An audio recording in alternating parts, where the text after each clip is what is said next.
लक्ष्य सत्य तथ्यको, रफ्तार सामाजिक उत्तरदायित्वको। नमस्कार, म आँखु फुलामी। नमस्कार, म अनिता सिलवाल। समय हो न्यूज 1 को सुरुवातमा यस समयसम्मका हेडलाइनहरू। नुवाकोटको सूर्यमती गाविसमा पूजाको प्रसाद र भोज खाँदा 100 भन्दा बढी गाउँले बिरामी। विषाक्त खानाका कारण बिरामी परेको आशंका। निर्वाचन प्रक्रिया अघि नबढाउन आग्रह गर्दै 33 दलका नेताहरू निर्वाचन आयोग जाने। आजै संविधान सभा चुनावको विषयमा देशव्यापी विरोध सभा। सदरमतको 1.5% मात्र समानुपातिक तर्फको सिट सुरक्षित गर्ने निर्वाचन आयोगको प्रस्ताव आजै सरकार समक्ष पेश गर्ने तयारी। शहीद स्मारक ए डिभिजन लिगको आज समापन हुँदै लिगको अन्तिम खेलमा विजेता क्लब 3 स्टार नेपाल आर्मी क्लबसँग भिड्दै। र ब्राजिलको राजधानी रियो डी जेनेरियोमा गुडिरहेको बसमा पर्यटक महिला बलात्कृत। विश्वकप फुटबल र ओलम्पिकको सुरक्षामाथि प्रश्न।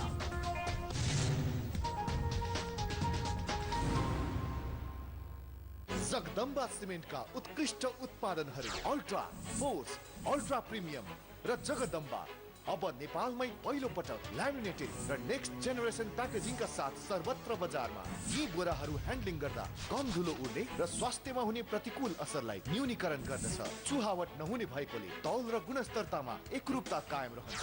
ल्यामिनेटेड प्याकेजिङ भएकोले ओसबाट अधिकतम सुरक्षित र लामो समयसम्म स्टोर गर्न सकिने भएकोले पनि सिमेन्ट फ्रेस नै रहन्छ र सजिलै चाङ लगाउन सकिन्छ।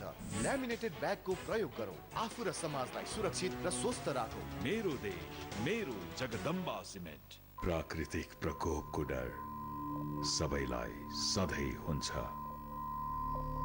तर जहाँ हाईटेक सिमेन्टको विश्वास हुन्छ त्यहाँ सबैजना निश्चिन्त हुन्छ। हाईटेक ओपीसी सिमेन्ट, विश्वास हाईटेक सिमेन्टको। म स्वदेशी उत्पादनमै रमाउँछु, स्वदेशमै खर्च गर्छु, जे कमाउँछु। प्रविधि अन्तर्राष्ट्रिय गुणस्तरीय उस्तै हामी पनि सक्षम भइसक्यो प्रशस्तै। आफ्नोपनको अब गरौँ अनुभूति, आफ्नै उत्पादनले दिन्छ प्रत्याभूति। नहिचकिचाउँ, स्वदेशी अपनाउन, गौरवका साथ लगाऊ यो देश बनाउन। स्वदेशी चुनढुङ्गाबाट उत्पादन गरिएको दाङको पहिलो अन्तर्राष्ट्रिय स्तरको सोना सिमेन्ट अब हाम्रै काँधमा छ। सुरक्षित नेपालको अभिभारा।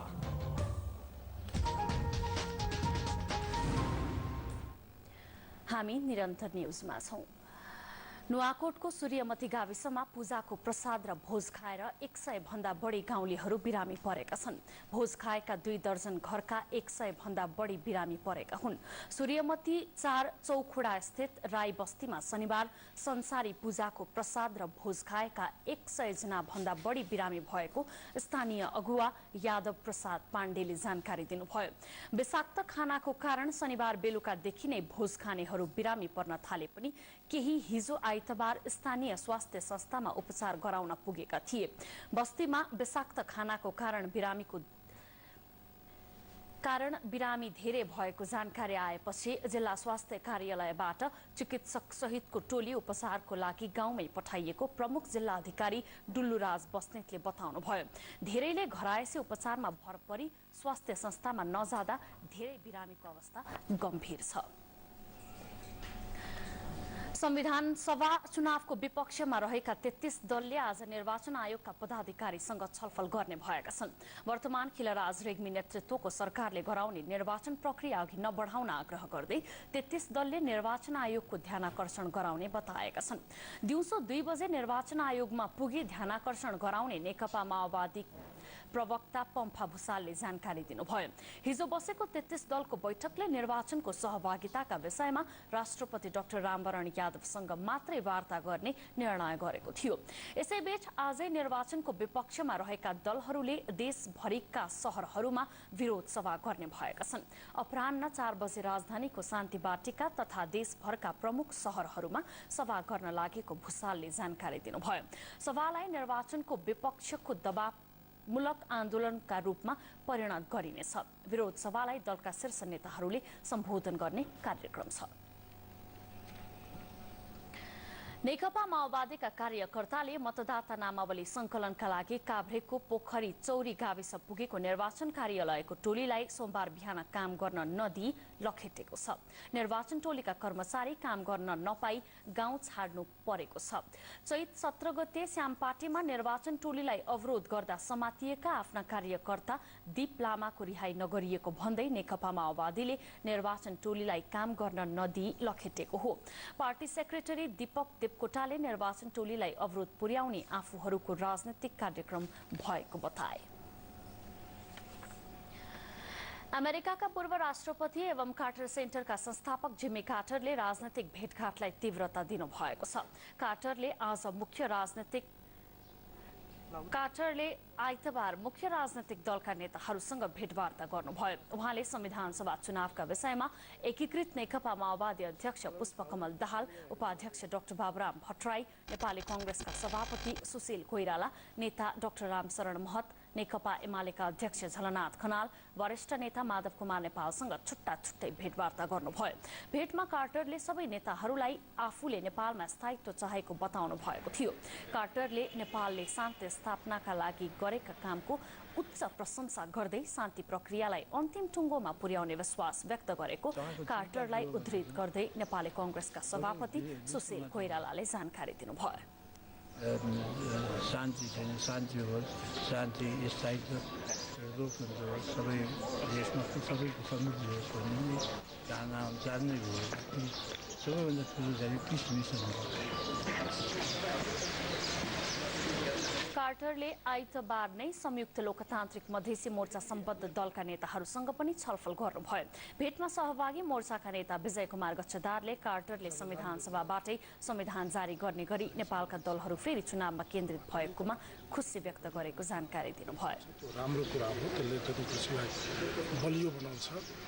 नेपालमा पिस प्रोसेस टुङ्गियो लगभग, त्यसमा पनि उहाँले सन्तुष्टि व्यक्त गर्नुभएको छ।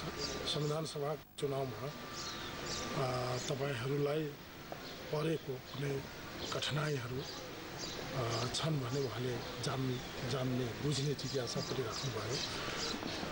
होटल द्वारिकाजमा भएको भेटमा कार्टरले चुनावबारे बढी जिज्ञासा राख्नु भएको थियो। प्रत्युत्तरमा सबै नेताहरूले चुनावले नेपालमा जारी राजनीतिक गतिरोध हटाउने विश्वास व्यक्त गर्दै चुनावमा सहयोग गरिदिन आग्रह गर्दा कार्टरले सक्दो सहयोग गर्ने प्रतिबद्धता जनाउनु भएको बताइएको छ।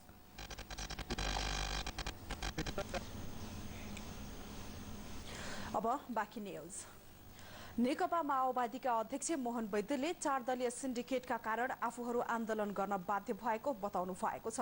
आइतबार साँझ अमेरिकाका पूर्व राष्ट्रपति जिम्मी कार्टरसँग भएको भेटमा अध्यक्ष वैद्यले यस्तो बताउनु भएको हो। मुलुक चुनावी माहौलमा प्रवेश गर्ने लाग्दा केही दलले चुनाव विरोध गरिरहेको मोर्चाबन्दीप्रति कार्टरले जिज्ञासा राख्दा अध्यक्ष वैद्यले 4 राजनीतिक शक्तिले स्वेच्छाचारी ढंगमा असंवैधानिक कदम उठाएको भन्दै अध्यक्ष वैद्यले आफूहरूको आन्दोलन त्यसै विरुद्ध रहेको स्पष्ट पार्नु भएको थियो। भेटमा आफूले 4 राजनीतिक शक्तिकै कारण आफूहरू आन्दोलनमा उत्रिन बाध्य भएको जानकारी दिएको अध्यक्ष वैद्यले बताउनु भयो। सबै दलहरू सबैसँग एउटा नयाँ प्रकारको सम्झौता, नयाँ प्रकारको अन्डरस्ट्यान्डिङ, यो सबलाई खारिज गरेर हामी यो गर्न चाहन्छौँ। यो स्थितिमा राष्ट्रपति महोदयबाट, पूर्व राष्ट्रपति महोदयबाट जुन आशा अपेक्षा गरिएको छ, नेपालको बारेमा चिन्ता गरिएको छ, त्यसको निम्ति यहाँलाई धन्यवाद छ। र हामी नेपालीहरू एउटा छलफल बहस गरेर हामीले यहाँको समस्या हामी आफै समाधान गर्न चाहन्छौँ भन्ने कुराहरू हामीले राख्यौँ र कुराकानीहरू निकै सौहार्दपूर्ण वातावरणमा सम्पन्न भयो। यही नै हो। दुई बीच आसन्न संविधान सभाको चुनाव 33 दलद्वारा जारी विरोध कार्यक्रममा केन्द्रित रहेर छलफल भएको थियो। भेटमा नेकपा माओवादीका उपाध्यक्ष तथा विदेश विभाग प्रमुख सीपी गजुरेल र नेपालका लागि अमेरिकी राजदूत पीटर बोडे पनि सहभागी थिए। यसैबीच कार्टरले संविधान सभाको आगामी चुनावको पर्यवेक्षण गर्ने इच्छा व्यक्त गर्नु भएको छ। निर्वाचन आयोगका पदाधिकारीहरूसँगको भेटमा उहाँले कार्टर सेन्टर तर्फबाट चुनावको पर्यवेक्षण गर्ने इच्छा जाहेर गर्नु भएको हो। कार्टर सेन्टरले पहिलो संविधान सभाको चुनावको समेत पर्यवेक्षण गरेको थियो। सेन्टरले विश्वका धेरै मुलुकमा निर्वाचनको पर्यवेक्षण गर्दै आएको छ। निर्वाचन आयोगका पदाधिकारीहरूसँग कार्टरले शान्ति प्रक्रियालाई निष्कर्षमा पुर्याउन निष्पक्ष, स्वतन्त्र र धाँधली रहित चुनाव सम्पन्न गर्न आफ्नो तर्फबाट पर्यवेक्षणका अतिरिक्त अन्य सहयोग समेत उपलब्ध गराउन सक्ने प्रतिबद्धता व्यक्त गर्नु भएको थियो। the Election Commission and found them completely dedicated to having the elections safely and freely and peacefully, and to justify the final result as being compatible with the will of the Nepalese people. We talked about the emphasis on human rights, on equality of treatment of all citizens of Nepal, and trying to resolve the present challenges to the orderly conduct of the election. And the government, of course, will decide on the exact date of the election, and the commission will decide. मतदाता नागरिक र मानव अधिकार प्रति सचेत रहेर निर्वाचन आयोगले चुनाव सम्बन्धी ऐन नियम संशोधन लगायत अन्य सुधारका कार्य थालेकामा कार्टरले त्यसको प्रशंसा गर्नुभएको थियो।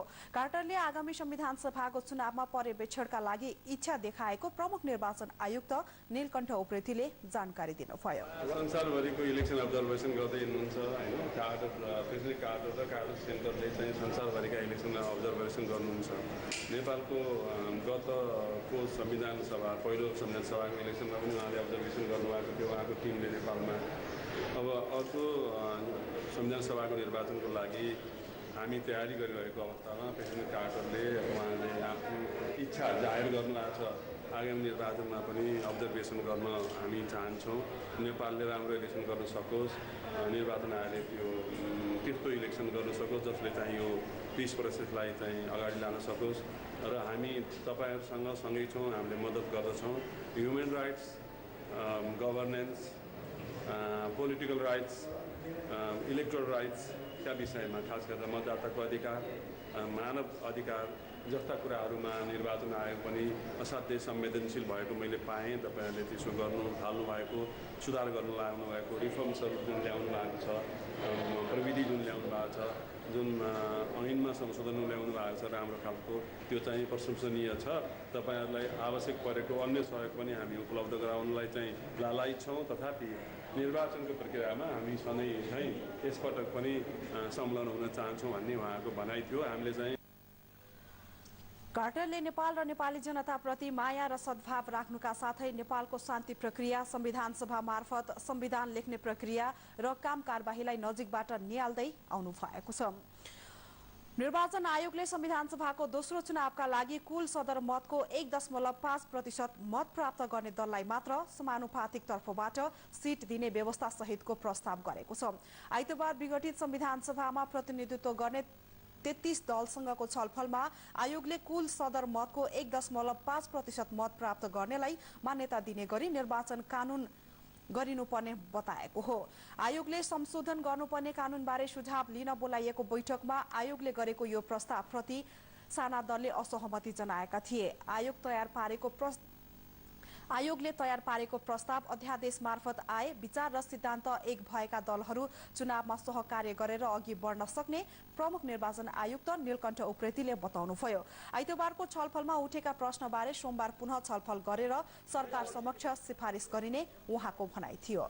हामीहरूले थ्रेसोल्ड राखेका छौँ। थ्रेसोल्ड भनेको मैले अघि पनि दलहरूलाई भने, तपाईँहरूले बाहिर भित्रैबाट पनि सुन्नु भएको होला। थ्रेसहोल्ड भनेको दलहरूलाई चाहिँ घटाउने भन्दा लाइक माइन्डेड दलहरूलाई चाहिँ एक ठाउँमा जम्मा गरेर कन्सोलिडेट गर्न सक्ने, इन्करेज गर्ने, उनीहरूलाई उस्तै खालका दलहरू अथवा विचार मिल्ने दलहरूलाई टुक्रिनलाई चाहिँ प्रोत्साहित गर्नुभन्दा जोडिनलाई प्रोत्साहित गर्ने उद्देश्यका लागि संसारभरि थ्रेसहोल्ड राखिन्छ।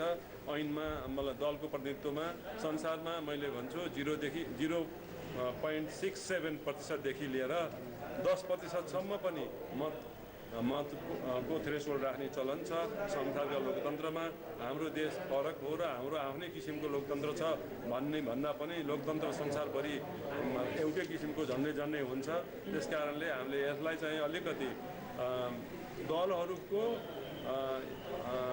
एउटा विभिन्न दलहरू तर पनि विचारका नजिक भएका, सिद्धान्त नजिक भएका दलहरूको एउटा एलायन्स बनोस् र त्यसका आधारमा चाहिँ उहाँहरूले कटिबद्ध भएर लोकतान्त्रिक प्रक्रियामा आफूलाई चाहिँ समाहित गर्न सकुन् भन्ने दृष्टिकोणले चाहिँ प्रस्ताव गरिएको संसारको प्रमुख राजनीतिक दलहरूले भने निर्वाचनमा समानुपातिक प्रतिनिधित्वका लागि सीमा राख्नु स्वाभाविक रहेको प्रतिक्रिया दिएका छन्।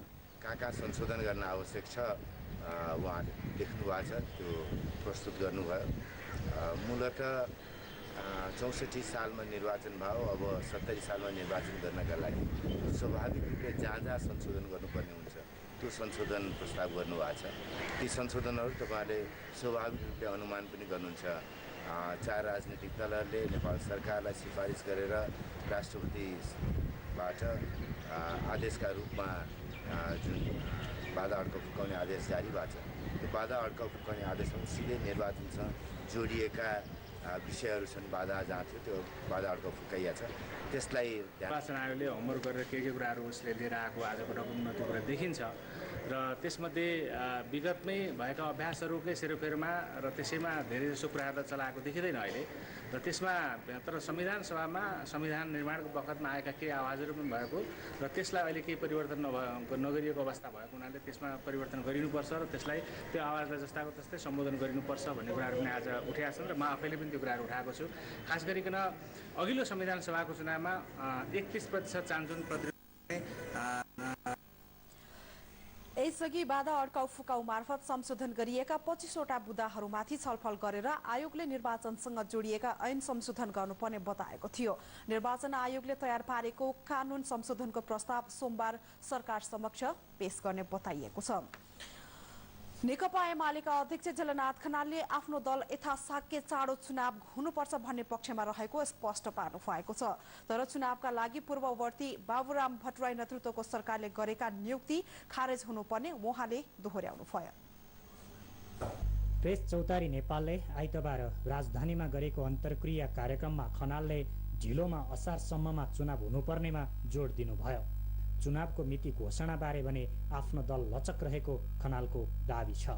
सकेसम्म चुनाव जेठमा होस् नभए असारमा होस्, त्यति नभए मङ्सिरमा चाहिँ पक्का निर्वाचन हुनुपर्ने खनालको जोड रहेको छ। निर्वाचन सकेसम्म जेठमा नभए असारमा, त्यति पनि नभए मङ्सिरमा चाहिँ पक्का हुनुपर्ने खनालको जोड रहेको। संसद निर्वाचन गर्ने र जसले बहुमत ल्याउँछ अथवा मोर्चा बनाएर एउटा सरकार बनाउने त्यो ध्येय उद्देश्यका निम्ति हामी अहिले निर्वाचनमा गइरहेका छैनौँ। हामी निर्वाचनमा संविधान बनाउनुको लागि गइरहेका छौँ, संविधान सभाको निर्वाचन गर्न गइरहेका छौँ। यो ऐतिहासिक प्रक्रियालाई हामीले बुझ्न जरुरी छ। तब मात्रै हामी सही निष्कर्षमा पुग्न सक्छौँ र यो संविधान सभाको निर्वाचनमा जे मुद्दाहरू लिएर हामी अगाडि बढिरहेका छौँ त्यो मुद्दा त्यतिकै महत्त्वपूर्ण छन्। त्यसकारणले यति बेला सबैले हामी संविधान सभाको निर्वाचनमा गइरहेका छौँ भन्ने कुरा बुझ्नु। संविधान सभा चुनावमा नेकपा माओवादी, मधेसी जनाधिकार फोरम नेपाल लगायतका सबै राजनीतिक शक्तिहरू सहभागी हुनुपर्ने खनालको चाहना छ। कोही चुनावमा जाने, कोही दल विरोधमा उत्रने अवस्था आउन नहुने बताउँदै खनालले चुनावको विरोध गर्नेहरू नै समस्यामा पर्ने जिकिर गर्नुभयो। खनालले यसपटकको चुनावलाई नमुना बनाउनु पर्ने बताउँदै त्यसका लागि पार्टीले निर्वाचन आयोगलाई सुझाव दिइसकेको बताउनुभयो। धाँधली रहित चुनावका लागि प्रत्येक मतदान केन्द्रमा सीसीटीभीको व्यवस्था गर्नुपर्ने एमालेको सुझाव रहेको खनालले दोहोर्याउनु भयो। हामी चार पक्षले पहल गर्दै मिलेको कुरा हो र चार पक्ष अहिले पनि सबै पार्टीहरूलाई एकताबद्ध गर्ने मुडमा हामी छौँ। हामी चारै पक्षले निर्णय पनि गरेका छौँ सबै दलहरू संवादमा आउनुहोस्, वार्तामा आउनुहोस् र वार्ता मार्फत कुनै पनि समस्याको समाधान हुन्छ। चाहे नेकपा माओवादीले उठाएका सवालहरू हुन्, चाहे अरू पार्टीहरूले उठाएका सवालहरू हुन्, हामी टेबलमा बसौँ, टेबलमा बसेर संवाद गरौँ, छलफल गरौँ। छलफल गरेर मात्रै समस्याको समाधान हुन्छ।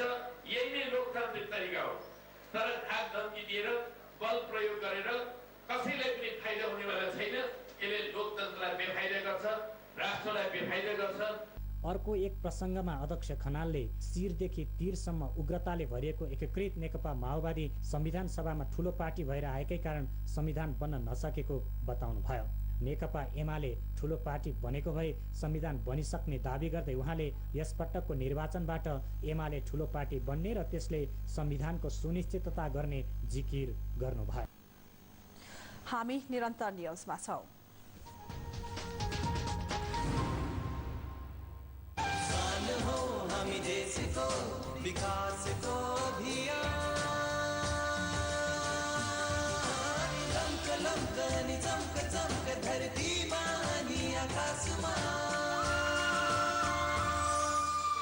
हामी छौँ नेपाली